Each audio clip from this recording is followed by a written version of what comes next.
자, 그러면은 가구제 이제 여기에 대해 이제 설명을 드릴 텐데요. 가구제는 뭐냐? 이 가짜가 가끔씩 행정법 배울 때 많이 나오는데 가행정행위 이런 식으로도 나오고 가구제 이런 식으로 나오는데 가짜는 임시 또는 잠정적 이라고 생각하시면 돼요. 그래서 시험 문제에서도 이제 당해산에서 A가 취할 수 있는 임시적인 권리구제수단을 써라 또는 잠정적인 권리구제수단을 써라 이렇게 하면 이제 그것이 가구제가 되는데 가구제라는 게 뭐냐? 그러니까 원고의 인용 판결, 그러니까 원고의 본안 승소 판결이 인용 판결이죠. 인용 판결의 실효성 확보 위한 법원의 잠정적 조치. 인용 판결의 실효성 확보를 위한 법원의 잠정적인 조치. 이게 이제 바로 가구제입니다. 무슨 얘기냐? 형사소송 예를 든다면은 아까도 얘기했지만 법원의 판결이 확정되기 전까지는 판결의 효력이 안 발생해요. 근데 검사가 이 사람이 이제 살인했다고 해서 형사소송을 제기했는데 기소를 했는데 그 형사소송에서 이제 본안 판결이 확정이 돼야만 이 사람이 그러니까 살인했다는 게 인정돼서 뭐 징역 20년이 선고되고 이것이 이제 대법원까지 가서 판결이 확정되면은 이제 20년을 살아야 될 효력이 발생하게 되는데 근데 이 사람이 형사소송 도중에 그 유죄 판결이 확정돼서 징역형이 굉장히 높게 나올 거라는 게 예측되니까 형사소송 도중에 뭐예요? 필리핀으로 넘어가서 숨어버리면 그럼 나중에 징역 20년 판결이 확정된다 한들 그 판결을 집행할 수 있는 방법이 없잖아. 그렇죠? 왜냐면 필리핀 8,000개의 섬이 있는데 그 섬에 어디에 숨어 있는지 그리고 그 사람을 잡아낼 수 있는지 이거는 잡아내서 우리나라 교도소에 다시 오게 하는 것이 너무나도 힘들고 실제로 검사의 인용 판결 그러니까 형사소송에서 검사가 원고가 되는 거니까 그 검사의 인용 판결로 그 유죄 판결이 확정된다 하더라도 형집행이 불가능하게 돼요. 그러니까 바로 유죄 판결이 나온다 한들 의미가 없게 되는 거죠. 아시겠죠? 그러면 이런 인용 판결의 실효성 확보를 위해서 임시적으로 법원이 잠정적으로 어떤 조치를 취할 필요가 있어요. 그래서 이제 검사가 하는 것이 바로 뭡니까? 이 사람이 소송 도중에 도주할 우려가 있거나 또는 소송을 방해하기 위해서 소송 도중에 증거인멸할 우려가 있다. 그러면은 임시적인 가구제 수단으로 뭐예요? 구속영장을 신청을 하죠. 그럼 여기에 대해서 이제 법원이 그 도주 우려나 증거인멸, 그러니까 본안 판결이 유죄 판결이 확정되기 전에 이 사람이 도주할 우려가 있어서 본안 판결인 유죄 판결이 확정된다 하더라도 그 판결의 실효성 확보, 그러니까 이 사람을 징역형을 살게 하기 힘들다라고 판단되면 증거인멸 우려가 있거나 이러면은 구속영장을 발부해서 본안 판결이 확정되기 전에도 뭐예요? 이 사람을 교도소에 가두는 거죠. 우리가 이거를 이제 미결수, 그러니까 교도소에 가둬져 있는 사람들 중에 기결수라는 것은 본안 판결이 확정돼서 그 확정 판결의 효력으로 그 징역을 사는 사람을 기결수라고 한다. 미결수는 아직 본안 판결이 확정되지는 않은 상태인데 그래서 원래 징역형을 살아야 될 의무가 없는데 구속영장이라는 임시구제, 가구제 수단을 통해 가지고 임시적으로 교도소에 있는 사람들, 요거를 이제 미결수라고 얘기를 해요. 아시겠죠? 이제 그런 분들은 이제 구속영장이 발부됐으니까 임시적으로 교도소에서 이제 그 머물게 되고 교도소에 이제 감옥에 가는 거죠. 한마디로 얘기하면 갔다가 나중에 이제 만약 본안소송에서 형사소송인 본안소송에서 무죄 판결이 확정되면은 이제 풀려나고 그동안 구속된 기간 동안 형사보상을 청구할 수 있고 돈을 청구할 수 있고 만약 유죄 판결이 확정되면은 구속영장에 의해서 구속된 기간을 합산해가지고 이제 그 형을 살게 되고 이렇게 되는 겁니다. 그리고 이게 이제 가구제라고 보시면 돼요. 또 예를 들어서 민사소송으로 얘기한다면 친구한테 1,000만 원을 빌려줬는데 친구가 1,000만 원을 안 갚아.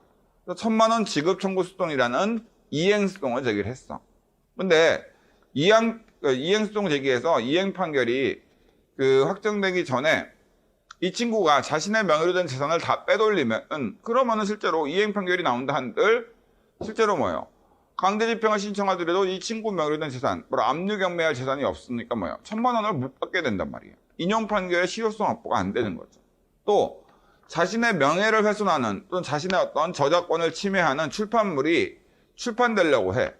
근데 여기서 출판 금지 수동이라는 수동을 제기해서 본안 판결이 확정돼서 확정 판결의 효력에 따라 출판을 금지시키려면은 예를 들어서 뭐 한 그 3년이나 4년이 걸리는데 이미 출판이 돼가지고 수동 도중에 출판돼서 이미 다 팔려버리면은 그런 뭐예요? 본안 판결이 나온다 하더라도 의미가 없단 말이에요.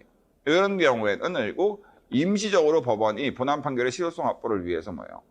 가구제를 해줄 필요가 있죠. 그래서 형사소송의 가구제가 구속영장이라면 기본적으로 민사소송법상 그러니까 대등한 사인 간의 관계에서의 인용 판결의 실효성 확보를 위한 가구제로서는 민지법에 규정되어 있는데 민사집행법입니다.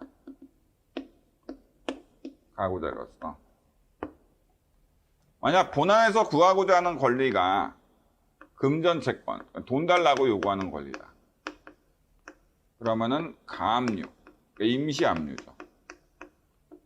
임시압류 결정. 그래서 친구한테 1,000만 원 빌려줬는데 1,000만 원 안 갚을 때는 먼저 그 친구가 수동 도중에 그 자신의 명의로 된 재산을 빼돌릴 우려가 있으니까 가압류 신청을 해서 법원이 그 가압류 결정을 내리면 그 친구 명의로 된 재산은 임시적으로 압류됐기 때문에 다른 데로 빼돌릴 수가 없게 됩니다. 아시겠죠?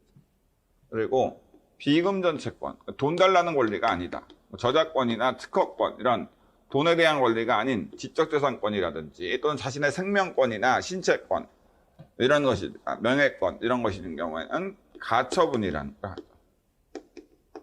그래서 뭐 접근금지 가처분 신청, 출판금지, 상영금지, 방영금지 가처분 신청, 계약 효력정지 가처분 신청 이런 것들을 이제 하게 됩니다.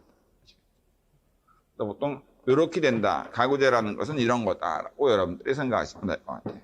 아시겠죠? 자, 그리고 거기 있는 기타 소송 관련된 용어 정리에서 법원의 결론으로 판결이나 결정 이거에 대해서는 이미 어제 설명드린 것처럼 바로 그 법원의 소송이라는 걸 제기해서 원피고의 변론을 거쳐서 내리는 법원의 결론, 소송에 대한 법원의 결론은 판결이라는 형태의 결론으로 나오고 그 다음에 법원에 신청을 해서 구속영장을 신청하든지 처분금지 가압류 신청을 하든지 이런 식으로 법원의 신청, 소송이라는 용어가 아니라 신청이라는 걸 해서 법원이 변론 없이 직권으로 내리는 결론, 이걸 이제 결정이라고 한다고 했습니다. 그래서 판결에 대한 불복은 항소상고라고 하고 결정에 대한 불복은 항고재항고라고 얘기를 드렸습니다. 그렇죠?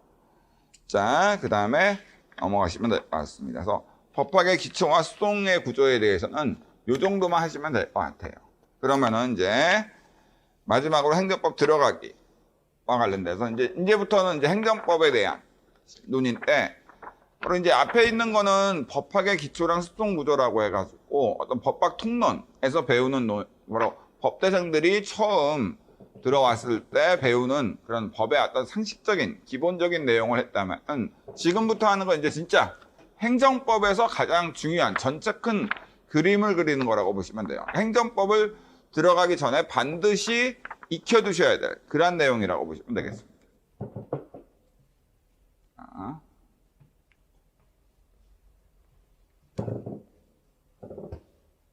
볼게요. 첫 번째, 이제 프린트에 있습니다만, 첫 번째가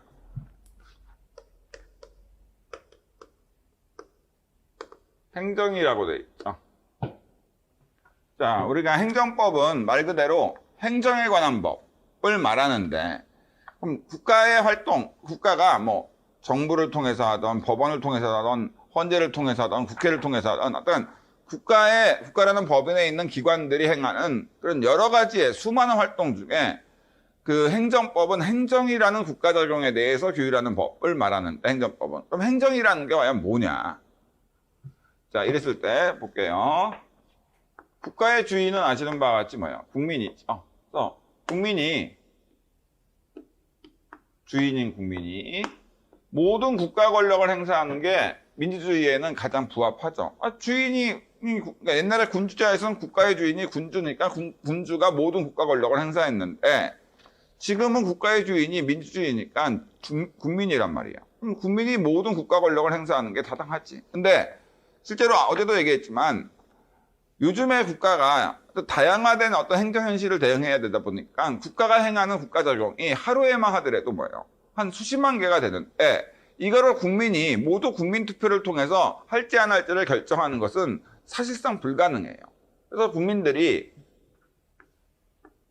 국민투표를 통해서 자기가 직접 만든 헌법을 통해서 국가 권력을 보통 세 가지로, 크게 세 가지로 나눠서 뭐예요?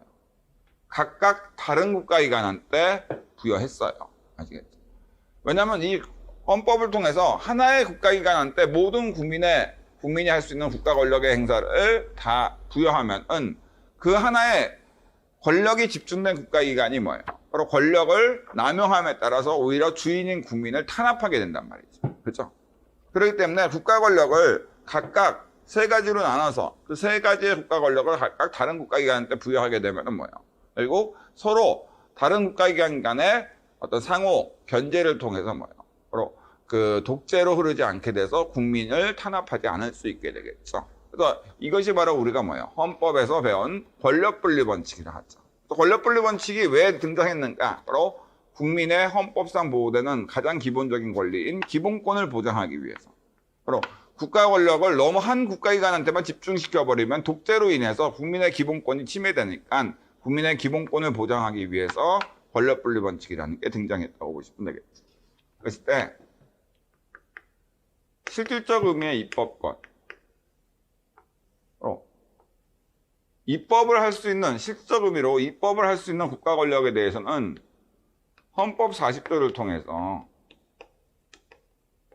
바로 국회의장을 수반으로 하는 국회라는, 대한민국 국회라는 국가기관한테 부여했고, 실질적 의미의 행정권, 법집행권이라고도 하는 행정을 할 수 있는 국가 권력에 대해서는 헌법 66조 사항을 통해서 대통령을 수반으로 하는 대한민국 정부라는 기관한테, 국가기관한테 부여했고, 실질적 의미의 사법권, 일대사는 입법행정사법할 때 이거죠. 바로 과거에 발생한 법률상 쟁송, 바로 과거에 발생한 사람과 사람 간의 권리 의무 다툼을 해결할 수 있는 국가 권력은 헌법 101조를 통해서 법원이라는 국가기관한테 부여했습니다. 이렇게 권력을 세 가지로 나눠서 이제 각각 다른 국가기관한테 국민들이 이제 그 국가 권력을 행사할 수 있도록 부여한 거죠. 여러분, 실적음의 입법, 실적음의 행정, 실적음의 사법 이렇게 돼 있는데 이게 과연 뭐냐? 라고 했을 때 실적음의 입법은 그러니까 국회한테 있는 권력인 권한인 실적음의 입법이라는 것은 뭐냐? 입법할 수 있는 권한. 입법은 뭐냐? 했을 때 일반적,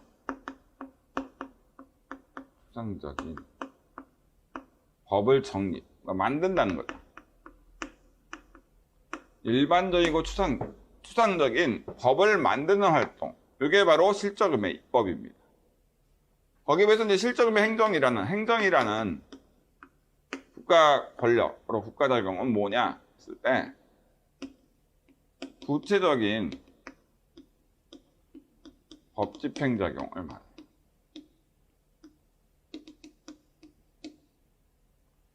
구체적인 법집행활동, 이게 이제 실적음의 행정입니다. 그러면 입법과 행정, 그러니까 같은 국가의 권력이라도 입법권이라는 국가 권력과 행정권이라는 국가 권력의 결정적 차이점, 입법과 행정의 결정 차이점은 뭐냐 했을 때 입법은 추상적인데 행정은 구체적이라는 거예요. 이게 이제 차이가 나는 거예요. 그러면 추상적이 뭐고 구체적이 뭡니까? 여기에 대해서는 그러니까 그 추상적이라는 것은 이제 교수님들 기본서나 이런 데 나와 있는 거에 따르면 추상적이라는 것은 어떤 불특정한 사건에 대해서 장래 반복적으로 규율하는 것을 말하고 구체적이라는 것은 어떤 특정된 사건에 대해서 이례적으로 규율하는 것을 말해요. 근데 이렇게 얘기하면은 간단한데 실제로 실무에서 또 문제에서 추상적이냐 구체적이냐로 구별하는 게 쉽지가 않거든요. 그래서 이게 간단하게 여러분들이 이해하기 편하게 한다면 특별한 경우가 아닌 한 예외가 있긴 하지만 고유명사 이름이 들어가 있지 않다. 그러면 추상적 교율이 있고 고유명사 이름이 들어가 있으면 구체적 교율이라고 보시면 돼요. 아시겠죠? 예를 들어서 모든 아파트에서는 강아지를 키우지 말아야 된다 하고 고시를 했다. 그러면 이거는 추상적 교율일까 구체적 교율일까? 모든 아파트에서 강아지를 키우지 말아야 된다. 자, 이 교율은 추상적 교율로서 입법이 돼요. 왜? 아파트와 강아지는 고유명사 이름이 아니잖아. 압구정동 현대아파트, 메리종 해피 이런 게 이름이 있지 고유명사지. 아파트와 강아지는 보통 명사에 불과하죠. 그렇기 때문에 이거는 아파트에 거주하는 모든 불특정한 국민들한테 장래 반복적으로 계속 뭐예요? 바로 강아지를 키우지 말아야 될 의무를 부과하려는 거지 어떤 특정된 사건에 대해서만 일시적으로 규율하는 것이 아니고 추상적 규율로서 그러한 규율은 입법이 돼요. 거기에 비해서 예를 들어서 보건복지부 장관이 실제 이제 판례에서 변호사 시험에서 기출문제로 나온 사건 있죠. 보건복지부 장관이 약제급여 및 비급여 목록에 대한 고시를 했어. 그래서 고시해 보니까 예를 들어서 타이레놀 본인 분담률 10%, 아스피린 본인 분담률 30% 이렇게 했다고 합시다. 그럼 이 고시는 구체적 교율로서 행정이냐 아니면 추상적 교율로서 입법이냐 했을 때 뭐예요? 바로 구체적 교율로서 행정의 개념에 해당하죠. 왜? 바로 타이레놀, 아스피린은 뭐예요? 고유한 약의 이름이잖아. 고유한. 진통제는 보통 명사일지 모르지만 타이레놀과 아스피린은 뭐예요? 고유한 약품의 이름이 있죠. 그렇기 때문에 어떤 타이레놀, 아스피린과 같은 특정된 약품에 대해서 일시적으로 규율하는 거지 장래 불특정한 사건에서 장래 반복적으로 규율하는 것은 아니란 말이죠. 그렇기 때문에 그런 거는 구체적 규율이 되는 겁니다. 이해되시겠죠? 판례도 그래서 그런 경우에는 뭐예요? 바로 행정에 관한 법, 행정법, 그러니까 실점의 행정으로 봐서 거기에 따라서 이제 판시를 하고 있는 거죠. 그래서 실제로 시험 문제에서 추상적 교율로서 입법이냐, 구체적 교율로서 행정이냐, 이거 구별하는 게 굉장히 중요하고 시험 문제에 많이 나와요. 아시겠죠? 실제로 예전에 그 보건복지부 장관이 약사법에 근거해서 고시를 했는데 그 고시가 뭐였냐면 고시가 한 약사가 한의사의 처방전 없이 한약을 조제할 수 있는 방법에 대한 고시. 바로 한 약사가 한의사의 처방전 없이 한약을 조제할 수 있는 방법에 대한 고시를 했어. 이 고시에 대해서 그 위헌 위법 여부를 답안지에 쓰라는 게 그 시험 문제였는데 이거를 만약 입법으로 보시냐 행정으로 보시냐에 따라 가지고 위법으로 보고 이게 법규명령, 위임명령으로 봤으면 위임명령 한계에 따라 판단했어야 되고 이걸 만약 행정으로 봐서 행정행위로 봤으면 뭐예요? 행정행위의 위법 판단 구조가 따로 있거든요. 그러니까 써야 될 내용이 완전히 달라. 만약 행정으로 보셨으면 뭐예요? 행정행위의 위법 판단을 써야 되고 입법으로 보셨으면 입법, 그 다음에 법규명령, 위임명령으로 봤으면 입법 중에 위임명령의 한계인 수권의 한계와 전서 한계 여기에 따라 위법 여부를 판단했어야 돼. 아시겠죠? 근데 정답은 뭐였냐? 결국 입법이에요. 왜? 한약사가 한의사, 한약 조제 방법, 고유명사가 없잖아. 평강한의원 이런 것이 그죠? 이런 것이 이제 고유명사지. 요거는 뭐예요? 보통 명사잖아. 그러니까 바로 고유한 이름이 들어가 있지 않으므로 추상적 교율로서 장래 불특정한 사건들에 대해서 한약사들이 한의사 처방전 없이 조제할 수 있는 방법에 대해서 이렇게 딱 장래 계속 이 고시된 내용에 따라서는 처방전 없이도 조제할 수 있도록 해주는 거지 특정된 사건에 대해서 일시적으로 규율하는 게 아니죠. 이런 것들은 뭐예요? 바로 실적음의 입법에 해당합니다. 그러니까 거기에 대한 통제는 입법에 대한 통제 수단이 되는 거죠. 아시겠죠? 거기서 한남대교 통행자 조치는 뭐예요? 한남대교를 지나려는 불특정한 다수인을 대상으로 하지만 어쨌든 뭐예요? 한남대교라는 고유한 명사가 들어가 있잖아.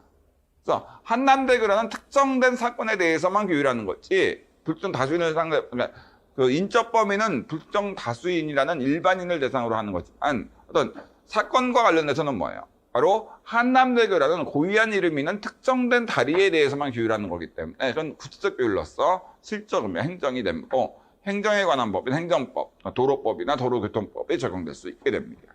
아시겠죠? 자, 그다음에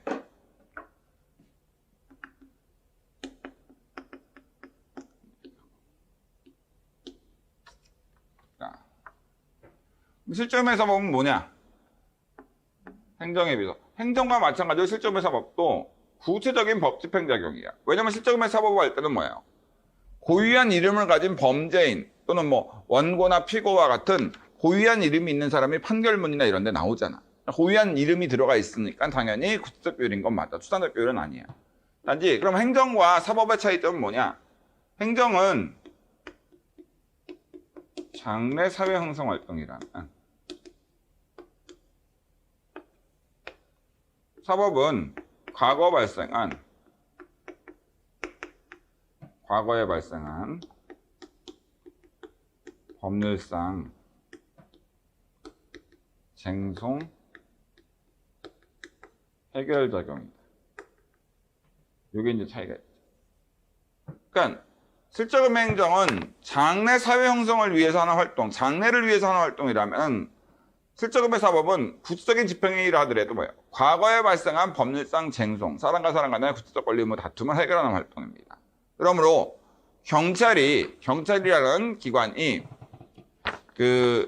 과거에 발생한 범죄 행위를 범한 범죄인을 체포하고 증거를 수집하는 활동, 바로 수사 활동이라고 하죠. 수사라는 활동을 했어, 수사 행위를. 이거는 실적음의 행정인가, 실적음의 사법인가 라고 했을 때, 일단 특정한 입법인가 했을 때, 이 셋 중에 뭐냐 했을 때, 경찰의 그 수사 행위는 특정한 고유한 이름이 있는 범죄 행위, 특정된 사건에 대해서 수사를 하는 거기 때문에 고유한 이름이 있는 범죄나 범죄 행위라는 고유한 이름이 있잖아. 범죄인의 이름이나 뭐 이런 게. 그렇기 때문에 범행도 있고, 그러니까 그렇기 때문에 약간 구체적 비율로서 행정 아니면 사법인데, 그것이 경찰이 수사하는 행위가 장래 어떤 사회 형성을 위해서 하는 거냐? 장래를 위해서? 아니죠. 과거에 발생한 범죄 행위를 범한 범죄인과 국가 간에 형벌권이라는 형벌을 부과할 권리에 대한 다툼을 해결하는 데 도움을 주기 위해서 하는 활동이 있죠. 그렇기 때문에 그때는 뭐예요? 바로 행정에 관한 법인 행정법이 적용되는 게 아니라 사법에 관한 법이 사법경찰관에 관한 법들이나 이런 것이 적용되는 거죠. 아시겠죠? 거기에서 같은 경찰이라도 경찰이 한남대교가 무너질 것 같으니까 한남대교 통행금지 조치를 했다. 그때 그 통행금지 조치는 한남대교라는 특정된 대교에 대한 규율로서 구체적 규율, 고유명사 이름이 있으니까 이거지만 그것이 과거에 한남대교 통행금지를 한 것이 과거에 발생한 사람과 사람 간의 권리 의무 다툼을 해결하기 위해서 한 것이 아니라 장래 한남대교가 무너져서 사람들이 죽을 위험이 있으니까 장래 어떤 한남대교 붕괴로 인한 사람들의 생명 신체에 대한 어떤 위협을 제거하기 위해서 하는 활동이니까 장래 사용 형성 활동으로서 그것은 실적음의 행정에 해당합니다. 그러면 거기에 대해서는 행정에 관한 법인 도로법이나 도로교통법이라는 행정법이 적용이 되는 거죠. 이해되시겠죠? 자, 그래서 실제로 이제 행정이라는 것이 실적음의 행정이 무엇인가라고 했을 때 실적음의 행정의 핵심은 구체적으로 추상적인 법을 구체적으로 집행하는 활동인가 동시에 장래 사회 형성 활동이다. 이것이 이제 실적음의 행정이라고 여러분들 생각하시면 될 것 같아요. 아시겠죠? 자, 그리고 여기 밑에 이렇게 여러 가지 얘기가 있으니까 여러분들이 그 부분은 각각 읽어보도록 하시고, 그럼 이제 행정법.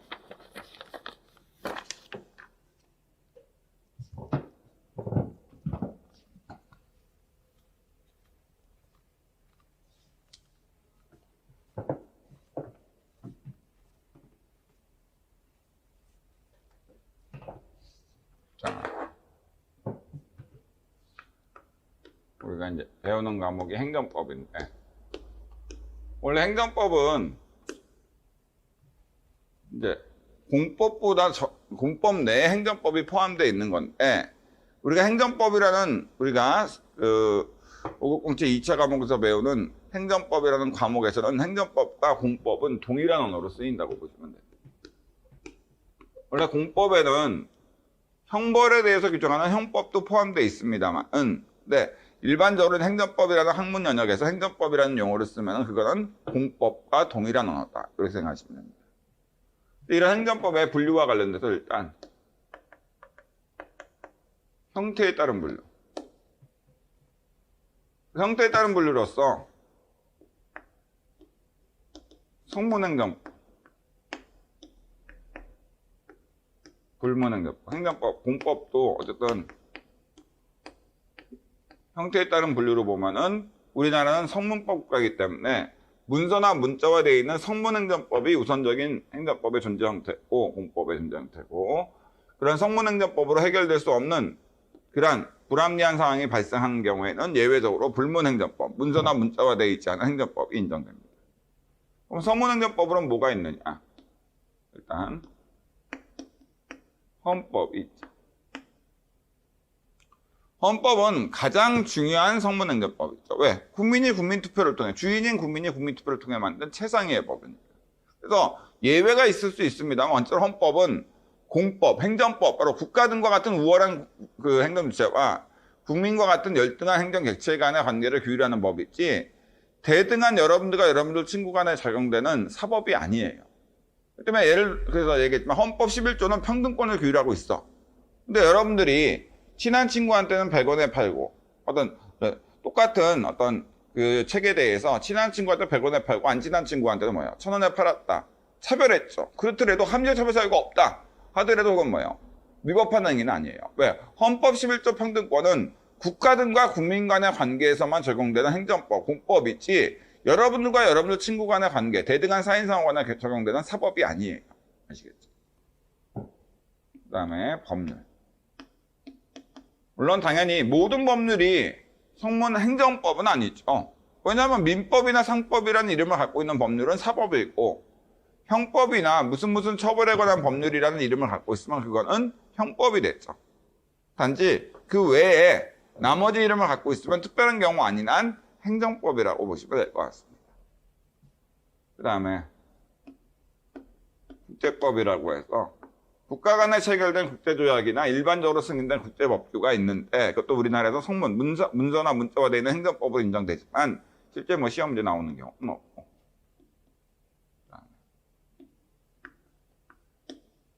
법규명. 법규명령은 행정부가 만든 성문법, 그러니까 명령을 얘기하는데 여기에는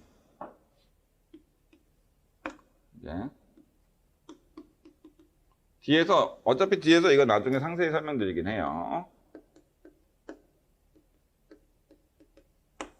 법률 대위 명령과 법률 종속 명령이 있습니다. 그러니까 법률 대위 명령은 이건 뭐냐면은 국회가 만든 법률과 똑같은 효력을 지니는, 그러니까 행정부가 만드는데 국회가 만든 법률과 똑같은 효력을 지니는 그러한 성문법을 법률 대위 명령, 법규 명령 중에. 그러니까 법규 명령은 행정부가 만든 성문법인데 행정부가 만든 성문법 중에 국회가 만든 법률과 똑같은 효력을 지니는 이러한 성문법을 법률 대위 명령이라고 해요. 이 법률 대위 명령에는 실무상 헌법 76조에 긴급 명령 등이 있다고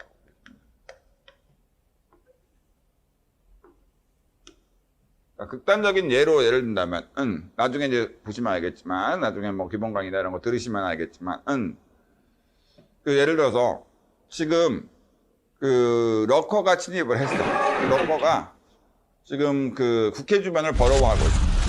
그래서 이제 지금 스캔이 있는데 스캔을 써서 이제 그 러커를 잡아내려면은 스캔을 쓰는 게 워낙 에너지가 많이 드는 중요한 영역이기 때문에 국회가 만든 법률의 근거가 있어야만 스캔을 사용할 수 있는데 지금 국회가 스캔에 관한 법률을 만들지 않은 거야. 스캔을 쓸 수는 있는데.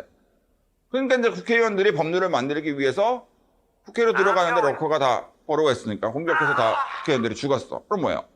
지금 스캔은 있고 스캔을 써야 되는데 단지 법률이 있어야만 스캔을 쓸 수 있는데 국회가 법률을 만들 수 없는 급박한 상황이야. 이런 경우에는 대통령이 국가 긴급 상태인 경우에는 국회가 법률을 만들어줘야 되는데 법률이 없다. 이런 경우에는 뭐예요? 바로 헌법 76조에 따라 스캔에 관한 긴급명령을 발동합니다. 그러면 그 긴급명령은 국회가 만든 법률과 똑같은 효력이 있기 때문에 스캔에 관한 법률이 만들어진 거야. 그래서 이제 스캔을 사용해서 뭐예요? 바로 이제 그 러커를 다 제압할 수 있게 되는 거예요. 이거는 국가 긴급 상태에서만 발동되는 것이고 하기 때문에 통치행위에 해당한다고 봐서 법원의 수동 대상, 헌재 헌법 수동 대상이 되느냐 여러 가지 논의가 있어요. 이런 부분에 대해서는 헌법에서 오히려 좀 더 자세하게 배우니까 헌법에 맡기면 될 것 같습니다. 법률 종속명령. 일반적으로 법규명령하면 국회가 만든 법률보다 하위의 성문법인 법률 종속명령을 얘기하거든요. 그래서 헌법 75조에 의해서 대통령이 제정하는 대통령령, 보통 시행령이라고 하죠. 그 다음에 헌법 95조에 의해서 국무총리가 제정하는 총리령이나 행정갑부 장관이 제정하는 부령, 총리령 부령, 이거를 보통 실무적으로 시행규칙이라고 합니다.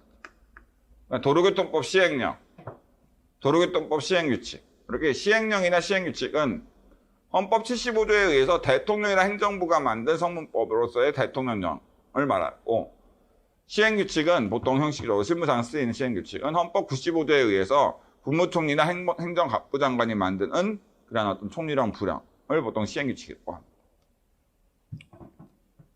자, 됐고요. 그 다음에 조례와 규칙. 여기서 조례와 규칙이다. 이 조례는 지방의회가 만드는 성문법, 이걸 조례라 하고, 규칙은 지방자치단체 장이나 교육감이 만든 성문법. 서울시장 규칙, 서울시 교육감 규칙, 때 그것이 규칙입니다. 그러니까 무상급식에 대한 서울시 의회가 만든 서울시 조례는 어쨌든 서울시 내에서는 성문법으로서 이렇게 있어요. 그래서 지금 서울시에는 뭐예요? 다 아시는 바와 같이 무상급식이 이루어지고 있죠. 그렇죠? 자, 그리고 그거는 당연히 무상급식 해야지. 애들, 그리고 잘 먹여야지, 애들은. 그러니까 적어도 사실 이제 나이가 들어서야 이제 나이가 들으니까 더 많이 드시는 분도 계시지만, 나이가 들었을 때는 그렇게 많이 못 먹잖아. 근데 어렸을 때는 에너지가 많이 필요하니까 많이 먹게 해줘야 돼.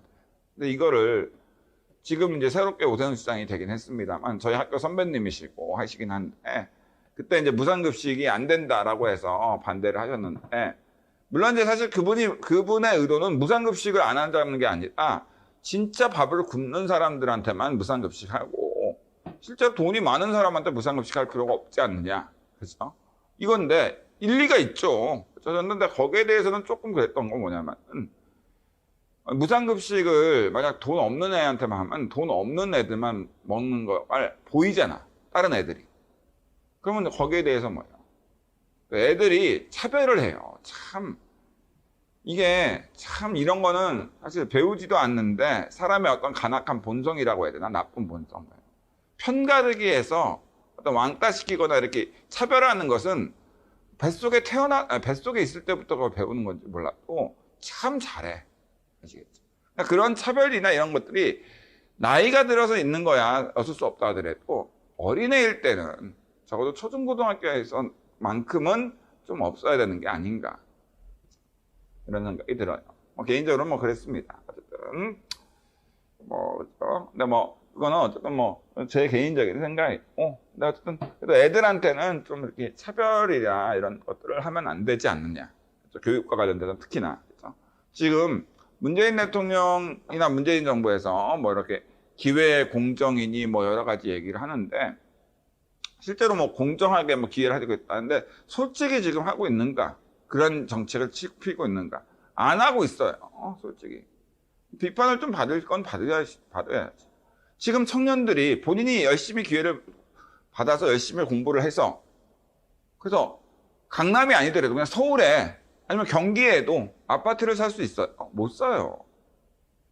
한 달에 1억씩 벌어서 1억씩 벌면 한 달에 1억씩 벌면 아파트 살 수 있지 않습니까? 생활비 안 써요. 한 달에 1억 벌어가지고 세금 내고 생활비 쓰고, 아무리 많이 모아도 한 달이 아니라 죄송합니다. 1년에 1억이죠. 한 달에 1억씩 벌면은 살 수 있을 거. 한 달에 1억씩 벌어도 사기 힘들어요. 강남이면. 근데 1년에 1억 벌잖아요. 그러면 아무리 열심히 저축하고 하더라도 5천만 원 이상 저축할 수가 없어요. 아시겠죠? 근데 그거를 모아서 5천만 원씩 하시다. 진짜 최저생계비 해가지고 5천만 원씩 저축했어. 근데 한 20년 모아서 20억이 됐어. 근데 아파트를 살 수 있구나라고 했는데 이미 그때 또 뛸 거 아니야, 아파트가. 안 돼. 영원히 못 사. 원래 돈이 있는 사람 아니면 사실 지금 돈을 많이 벌어서 살기는 쉽지가 않아요. 저는 안 되는 거 아니야. 포기가 되는 거지. 그죠? 그리고 기회적 균등에 솔직히 얘기해요. 자, 학원에서 강의를 듣는 분과 그러니까 전체적으로 본인이 열심히 해서 강의를 그러니까 아르바이트 안 하고 강의를 들으실 수 있는 분과 알바를 해서 강의를 들으실 수 있는 분이랑은 시간에 대한 기회가 다르잖아. 그렇죠? 이런 부분에 있어서, 예를 들어서 청년들이 취업을 준비하는데 실제로 취업을 준비하는데 시간을 투자해야 되는데 실제로 돈이 없으니까 알바를 한단 말이에요. 그러면 알바를 해서 취업에 준비하시거나 시험을 준비하시는 분과 알바 안 하고 준비하시는 분은 뭐예요? 기회가 균등하다고 보기에는 사실은 쉽지 않죠. 기회가 균등하다고 볼 수가 없는 거죠. 자, 어쨌든 뭐 스탑 얘기를 했습니다만 제 생각이 그렇다는 거고, 근데 이런 부분에 대해서는 조금 공정한 기회가 모든 분들한테 부여돼야 되지 않는가라는 생각이 들긴 해요. 기회는 줘야죠. 근데 그 기회까지도 지금은 막아버리는 이런 어떤 사회가 되는 것 같아서 좀 안타까워서 말씀드려봤습니다. 자, 그 다음에 불문행정법. 불문행정법으로는 일단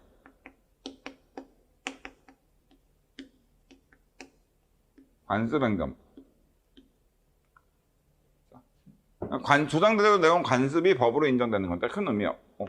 근데 불문행정법 행정법에서는 헌법에 기반을 둔 행정법의 일반 원칙이라는 것이 있어요. 굉장히 중요한 부분이고 시험 문제 많이 나오는데 뭐 비례 원칙, 평등 원칙, 부당결분리 원칙, 자유구조 원칙, 신뢰보호 원칙, 뭐 신의성실 원칙, 실권의 법리 이런 것들이 있는데 이런 것들이 예전에는 그 불문행정법으로만 인정되는데 지금은 행정기본법이라는 법률이 제정돼서 이러한 내용들이 성문화도 돼 있다라고 생각하시면 될 것 같습니다. 그 다음에 맨 마지막 조리는 뭐 사물의 본질적 법칙 정의라고 했는데 이미 앞서 얘기한 것처럼 뭐예요? 법화의 기초특강에서 얘기한 것처럼 실제 판례 사안에서도 생명신체에 대한 중대한 위협이 존재하는 이러한 경우에는 국민의 생명신체에 대한 위협이 존재하는 경우에는 법률에서 경찰권 발동할 수 있다고 재량으로 돼 있다 하더라도 조리에 의해서 발동해야 될 기소 의무가 발생하고 발동 안 했으면 조리 위반의 법령 위반을 인정하고 있다. 이렇게 여러분들이 생각하시면 될 것 같아요. 아시겠죠? 자, 그러면은 됐고. 근데 행정법의 형태에 따라 분류하면 이렇게 되고 내용에 따른 자, 행정법을 내용에 따라서 분류해 보면은 우리가 모든 법, 공법사법 가리지 않고 모든 법을 내용에 따라 분류하면 뭐예요? 바로 조직법, 행위법, 구제법으로 보죠. 행정법으로 행정법을 내용에 따라 분류하면은 바로 공법으로서의 조직법, 이건 행정조직법이라 하고 공법으로서 행위법, 이건 행정작용법이라 하고 공법으로서의 구제법, 이건 행정구제법이라 하고 행정구제법.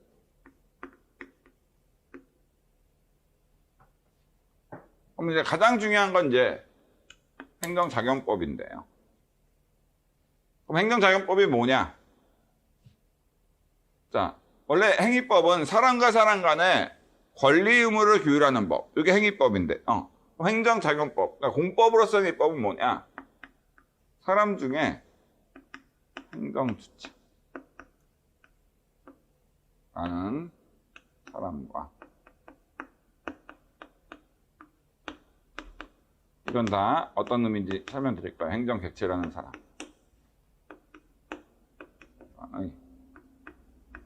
공법작용. 그러니까 공법 영역에서의 모든 행위, 형벌을 제외한 공법작용에 대한 권리 의무 규율하고 있다. 행정주체와 행정객체 간의 공법작용과 관련된 권리 의무에 대해서 규율하고 있다. 그러면 그것이 바로 행정작용법입니다.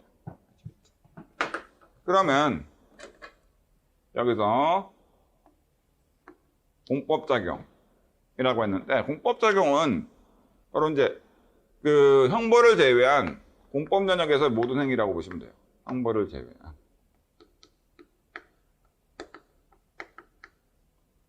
공법 영역에서 모든 행위. 보통 이제 처분이나 명령, 뭐 조치, 결정, 조달부가처분, 1억 과징금 부과처분 또는 뭐 이런 건 형법에 규정되는 그 9가지 형벌이 아니니까. 그다음에 뭐 철거명령, 집합금지명령, 그다음에 자가격리 조치, 긴급재난금 지역결정, 이런 형법에 규정된 형벌을 제외한 공법 영역에서의 모든 행위들, 이런 게 공법작용이라고 보시면 돼요. 그러면은 여기서 이 행정주체가 뭡니까? 행정주체는 잠깐만요.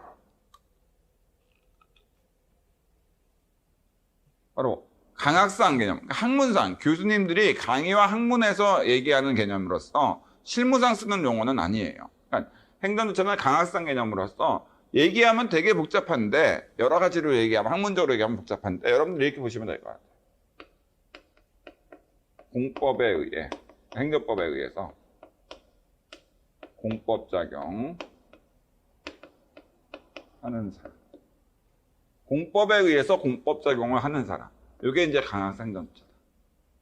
그러므로 아무리 국가라 하더라도 민법이라는 사법에 의해서 사법작용을 한다.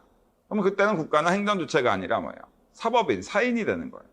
그러니까 행정주체가 되려면 실무상 어떤 용어로 쓰이던 간에 당연히 그 사람이어야 될 때 권리를 가질 수 있는 사람이 공법에 의해서 공법작용을 하는 사람만이 행정주체가 돼요. 예를 들어서 대한변호사협회라는 법인이 공법인 변호사법에 의해서 징계사유가 있는 변호사들한테 자격정지 처분이나 자격취소 처분이라는 공법작용을 한다. 그럼 그때 대한변호사협회는 바로 공법인 변호사법에 의해서 자격정지 처분이라는 공법작용을 하는 사람에 해당하기 때문에, 왜냐하면 대한변호사협회는 법인이거든요. 그렇기 때문에 행정주체가 되는 겁니다. 아시겠죠? 일단 공법에 의해 공법작용하는 사람이어야 돼, 당연히. 사람이 아니면 또 행정주체가 안 돼요. 아시겠죠? 근데 이런 공법에 의해 공법작용을 하는 사람인 행정주체에는 누가 있느냐? 일단 국가가 있죠. 대한민국은 대부분 행정작용법에 의해서, 바로 공법에 의해서 공법작용을 대한민국이라는 행정주체가 보통 해요. 행정청을, 국가의 손발에 해당하는 기관을 통해서 바로 대한민국이 대부분의 공법작용을 한다고 보시면 돼요. 근데 그거 외에 공법에서 대한민국 외에 공공단체라고 해서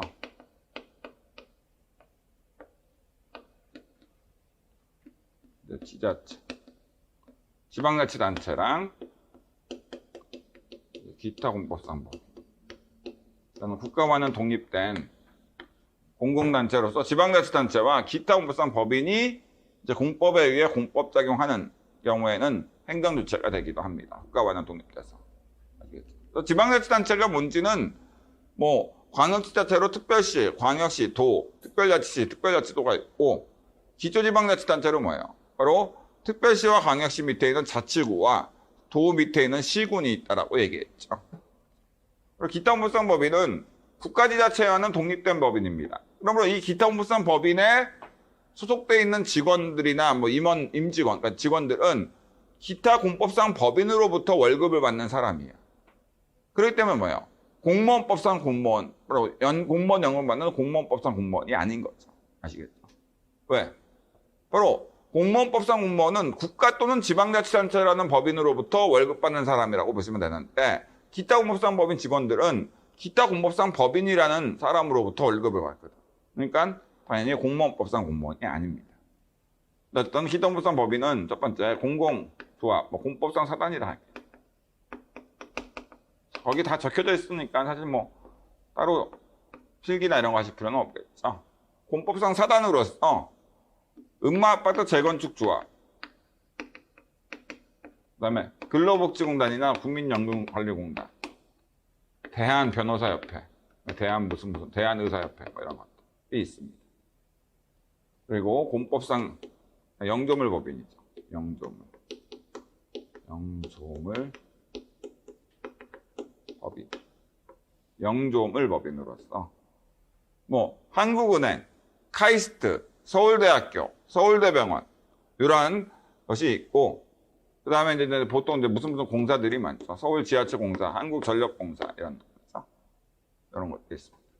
그 한국은행도 국가지자체와는 독립된 법인이니까 한국은행의 직원들은 뭐예요? 한국은행이라는 법인으로부터 월급 받으니까 뭐예요? 공무원법상 공무원 아닙니다. 그다음에 뭐 공법상 재단이라고 있는데 큰 의미는 뭐. 그다음에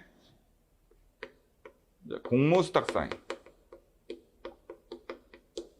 라고 해서 이거는 원래는 그냥 일반 사기업체 근로자, 뭐 사인이야. 그냥 일반 사인인데 예외적으로 공법에 의해서 공법 작용을 할 수 있는 권한을 부여받아서 사인이라는 사람이, 그러니까 사람이 그 인이 공법 작용을 하는 거야. 그래서 이거를 공무수탁사인이라고 합니다. 예를 들어서 그 항공기 내에서 테러나 어떤 그 여러 가지 어떤 그 폭동이나 어떤 위험한 어떤 행동이 한 사람이 발생을 했을 때 당연히 그런 걸 테러 진압이나 이런 공법 작용을 국가라는 법인이 자신의 어떤 기관인 경찰관을 통해서 해야 되는데 그 항공기 내에 경찰관이 타 있지가 않는다. 이런 경우에는 결국 항공법이라는 공법에서 기장이라는 그 아시아나항공기 기장하면 뭐야? 그냥 아시아나, 아시아나라는 그 주식회사로부터 월급 받는 사기업체 근로자, 사인에 불과한데 아시아나항공기 그 기장이라는 사람한테 뭐예요? 바로 항공법이라는 공법에 의해서 테러 진압이나 이런 경제권 발동이라는 공법 작용을 할 수 있는 권한이 부여돼서 그 기장 명의로 뭐예요?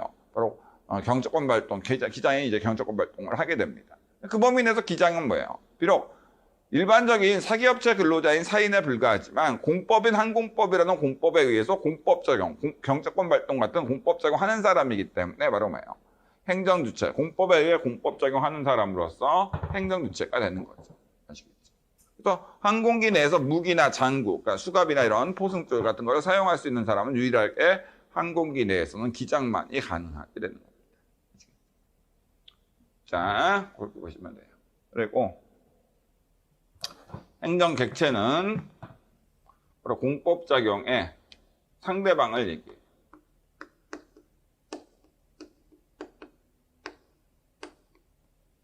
예를 들어서 국가가 서울시한테 서울시가 그 보유하고 있는 토지에 대해서 어떤 그 수용재결을 만약 국가가 했다. 그럼 수용재결이라는 공법작용의 상대방이 그때는 서울시가 되기 때문에 그때 서울시는 뭐예요? 지방자치단체라는 원래는 행정주체일지 몰라도 어쨌든 그때는 수용재결이라는 공법작용의 상대방이 서울시가 되기 때문에 서울시라는 지자체가 되니까 그때는 서울시는 행정객체가 되는 거야. 그 수용재결이라는 공법작용의 상대방이 되니까. 단 이제 서울시가 지방세법이라는 공법에 의해서 지방세 부과처분이라는 공법작용할 때는 공법인 지방세법에 의해 공법작용하는 사람이니까 그 범위 내에서는 서울시가 행정주체가 되는 거지만 국가와의 관계에서는 행정객체, 공법작용을 당하는 상대방이 될 때도 있는 겁니다. 그러니까 대한변협이 건물을 짓기 위해서 서울시로부터 건축허가라는 공법작용을 받았다. 그러면 건축허가의 상대방이니까 그 범위 내에서는 대한변협은 행정객체가 되지만 공법작용 당한 상대방이니까 대한변협이 변호사법이라는 공법에 의해서 징계사유가 있는 변호사들한테 뭐예요? 자격정지나 자격취소처분 같은 징계처분을 했다. 그럼 그 범위 내에서 대한변협은 뭐예요? 공법인 변호사법에 의해 공법 적용하는 사람이니까 행정주체가 됩니다. 이해되시겠죠? 그렇게 생각하시면 될 것 같아요. 그러면 나머지 이제 행정기관이나 행정조직법 이런 것들은 시간이 좀 많이 걸리니까 좀 쉬고 나서 그 다음에 바로 또 진행할 수 있도록 할게요.